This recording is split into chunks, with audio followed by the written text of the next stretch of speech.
एक वक्त था जब गायत्री के सामने प्रिया उनकी छोटी सी प्यारी बच्ची थी और आज वही प्रिया माँ के रूप में अपनी बच्ची के सामने खड़ी थी। लेकिन ममता का रूप कभी नहीं बदलता। जो ममता गायत्री के मन में प्रिया के लिए थी, वही आज प्रिया के हृदय में अपनी बेटी के लिए भी। दलान से गायत्री ने अपनी बेटी की चीख सुनी और फिर तेजी से पेपर वेट के गिरने की आवाज़ आई तो उनके कान खड़े हो गए। उनकी बेटी प्रिया और नातिन रानी में जोरों की तू मैं हो रही थी। कहाँ 10 साल की बच्ची रानी और कहाँ 35 साल की प्रिया। दोनों का कोई जोड़ नहीं था। एक अनुभवों की खान थी और दूसरी नादानी का भंडार।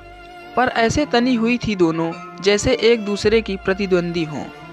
आखिर तू मेरी बात नहीं सुनेगी? नहीं, मैं 2 चोटियां करूंगी। क्यों, तुझे इस बात की समझ है कि तेरे चेहरे पर 2 चोटियां बफेंगी या 1 चोटी? फिर भी मैंने कह दिया तो कह दिया। रानी ने अपना अंतिम फैसला सुना डाला और इसी के साथ चाटों की आवाज़ सुनाई दी थी गायत्री को। रात गहरा गई थी। गायत्री सोने की कोशिश कर रही थी। या सोते समय चोटी बांधने का मसला क्यों? जरूर दिन की चोटियां रानी ने खोल दी होंगी। वह दौड़कर दलान में पहुंची तो देखा कि प्रिया के बाल बिखरे हुए थे। साड़ी का आंचल जमीन पर लौट रहा था। एक चप्पल उसने अपने हाथों में उठा रखी थी। बेटी का यह रूप देखकर गायत्री को जोरों की हंसी आ गई। माँ की हंसी से चिढ़कर प्रिया ने चप्पल नीचे पटक दी। रानी डर कर गायत्री के पीछे जा छिपी। पता नहीं मैंने किस करमजली को जन्म दिया है। हाय, जन्म देते मर क्यों नहीं गई? प्रिया ने माथे पर हाथ मार के रोना शुरू कर दिया। अब गायत्री के लिए हंसना मुश्किल हो गया। हंसी रोककर उन्होंने झिड़की दी। क्या बेकार की बातें करती है? क्या तेरा मरना देखने के लिए ही मैं जिंदा हूँ? बंद कर ऐसा बकवास। अपनी नातिन को तो कुछ कहती नहीं हो, मुझे ही दोषी ठहराती हो। रोना बंद करके प्रिया ने कहा और रानी को खा जाने वाली आंखों से घूरने लगी। क्या कहूँ इसे? अभी तो इसके खेलने खाने के दिन हैं। इस बीच गायत्री के पीछे छिपी रानी प्रिया को मुंह चिढ़ाती रही। प्रिया की नज़र उस पर पड़ी तो क्रोध में चिल्लाकर बोली, देख लो इस कलमुही को, मेरी नकल उतार रही है।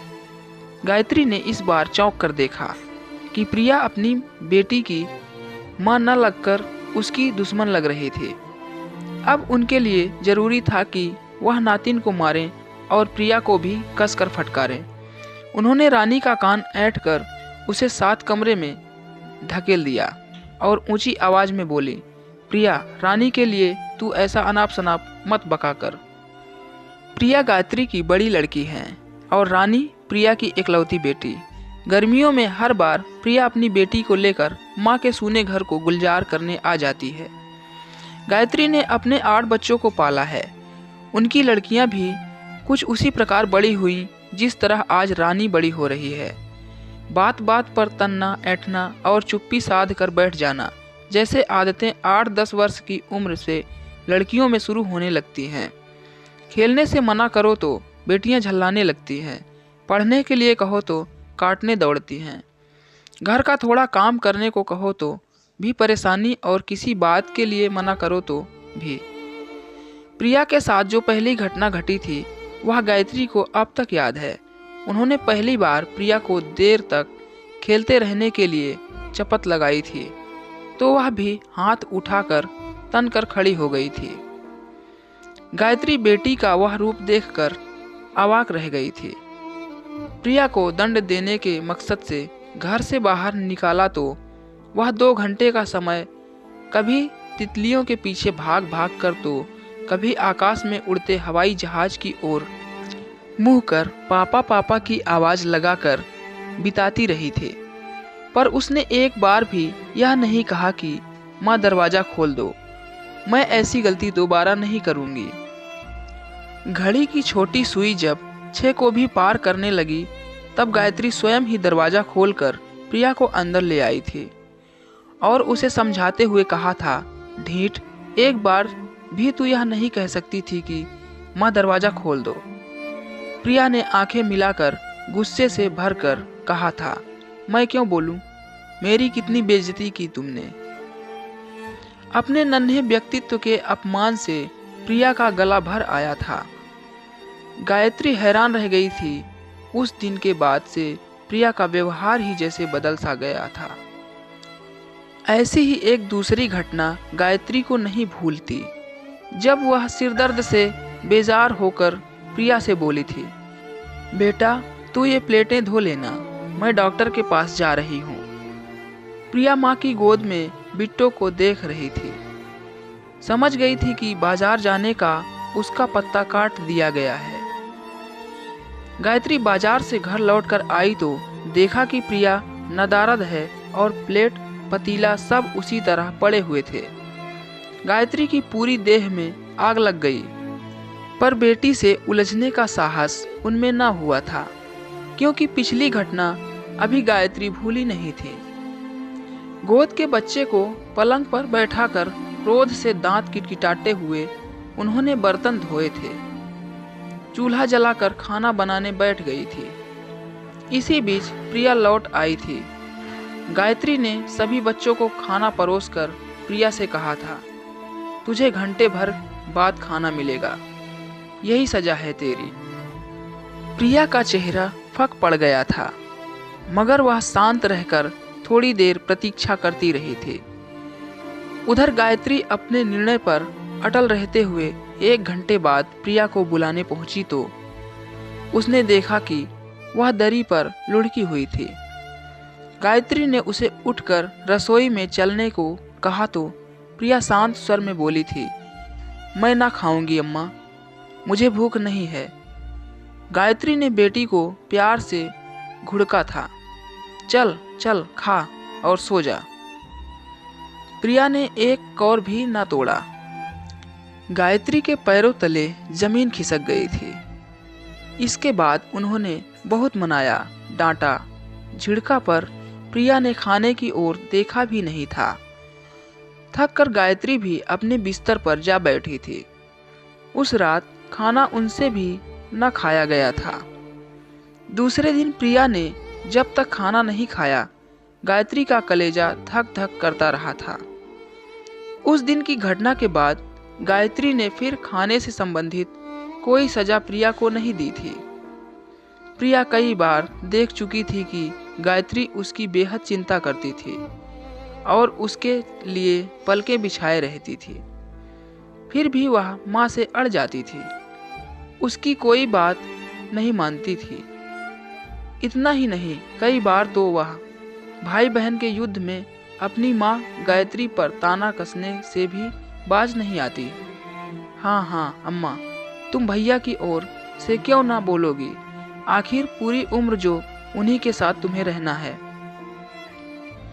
गायत्री ने कई घरों के ऐसे ही किस्से सुन रखे थे कि माँ बेटियों में इस बात पर तनातनी रहती है कि माँ सदा बेटों का पक्ष लेती है। वह इस बात से अपनी बेटियों को बचाए रखना चाहती थी, पर प्रिया को माँ की हर बात में जैसे पक्षपात की बू आती थी। ऐसे ही तानों और लड़ाइयों के बीच प्रिया जवानी में कदम रखते ही बदल गई थी। अब वह माँ का हित चाहने वाली सबसे प्यारी सहेली हो गई थी। जिस बात से माँ को ठेस लगती हो, प्रिया उसे छेड़ती भी नहीं थी। माँ को परेशान देख झट उनके काम में हाथ बटाने के लिए आ जाती थी। माँ के बदन में दर्द होता तो उपचार करती, यहाँ तक कि कोई छोटी बहन माँ से अकड़ती ऐंठती तो वही प्रिया उसे समझाती कि ऐसा ना करो। बेटों के व्यवहार से माँ गायत्री परेशान होती तो प्रिया उनकी हिम्मत बढ़ाती। गायत्री उसके इस नए रूप को देखकर चकित हो उठी थी और उन्हें लगने लगा था कि औरत की दुनिया में उसकी सबसे पक्की सहेली उसकी बेटी होती है। यही सब सोचते विचारते जब गायत्री की नींद टूटी तो सूरज का तीखा प्रकाश खिड़की से होकर उनके बिछौने पर पड़ रहा था। रात की बातें दिमाग से हट गई थी। अब उन्हें बड़ा हल्का महसूस हो रहा था। जल्दी ही वह खाने की तैयारी में जुट गईं। आटा गूंथते हुए उन्होंने एक बार खिड़की से उचक कर प्रिया के कमरे में देखा तो उनके होठों पर हंसी आ गई। प्रिया रानी के सिरहने बैठी उसका माथा सहला रही थी। गायत्री को लगा वह प्रिया नहीं गायत्री है। और रानी रानी नहीं प्रिया है। कभी ऐसे ही तो ममता और उलझन के दिन उन्होंने भी काटे हैं। गायत्री ने चाहा कि एक बार आवाज़ देकर रानी को उठा ले। फिर कुछ सोचकर वह कड़ाहे में मठरियाँ तलने लगी। उन्हें लगा प्रिया उठकर अब बाहर आ रही है। लगता है रानी भी उठ गई है, क्योंकि उसकी छलांग लगाने की आवाज़ उनके कानों से टकराई थी। अचानक प्रिया के चीखने की आवाज़ आई। मैं देख रही हूँ तेरी कारस्तानी, तुझे कूट कर नहीं धर दिया तो कहना। कितना कसैला था प्रिया का वाक्य। अभी थोड़ी देर पहले की ममता से कितना भिन्न, पर गायत्री को इस वाक्य से घबराहट नहीं हुई। उन्होंने देखा रानी प्रिया के हाथों मंजन लेने से बच रही है। एकाएक प्रिया ने गायत्री की ओर देखा तो थोड़ा झेंप गई। देखती हो अम्मा, प्रिया चिड़चिड़ा कर बोली। कैसे लक्षण है इसके? कल थोड़ा सा डांट क्या दिया कि कंधे पर हाथ नहीं धरने दे रही है। रात मेरे साथ सोई भी नहीं, मुझसे ही नहीं बोलती है मेरी लड़की। तुम ही बोलो, क्या पैरों में गिरकर माफ़ी मांगूं तभी बोलेगी यह? कहकर प्रिया मुंह में आंचल देकर फूट फूट कर रो पड़ी। ऐठी तनी रानी का सारा बचपन उड़ गया। वह थोड़ा सहम कर प्रिया के हाथ से मंजन ब्रश लेकर मुंह धोने चल दी। गायत्री ने जाकर प्रिया के कंधे पर हाथ रखा और झिड़का। यह क्या बचपना कर रही है रानी? आखिर है तो तेरी ही बच्ची। हाँ, मेरी बच्ची है, पर जाने किस जन्म का बैर निकालने के लिए मेरी कोख से पैदा हुई है। प्रिया ने रोते सुबकते कहा। यह जैसे जैसे समझदार होती जा रही है, इसके रंग ढंग बदलते जा रहे हैं, तो चिंता क्यों करती है? गायत्री ने फुसफुसाकर बेहद ममता से कहा। थोड़ा धीरज से काम ले। आज की सूखे डंडे सी तनी यह लड़की कल कच्चे बांस सी नरम कोमल हो जाएगी। कभी इस उम्र में तूने भी यह सब किया था और मैं भी तेरी तरह रोती रहती थी, पर देख आज तू मेरे सुख दुख की सबसे पक्की सहेली है। थोड़ा धैर्य रख प्रिया, रानी भी तेरी सहेली बनेगी एक दिन। क्या? प्रिया की आंखें फट गई। क्यों अम्मा, मैंने भी कभी आपका इसी तरह दिल दुखाया था? कभी मैं भी ऐसे ही थी सच। ओह, कैसा लगता होगा तब अम्मा तुम्हें। बेटी की आंखों में पश्चाताप के आंसू देखकर गायत्री की ममता छलक उठी और उन्होंने बेटी के आंसुओं को आंचल में समेटकर उसे गले से लगा लिया। दोस्तों, कहानी अच्छी लगे तो वीडियो को लाइक शेयर और चैनल पर नए हैं तो चैनल को सब्सक्राइब जरूर करें। धन्यवाद।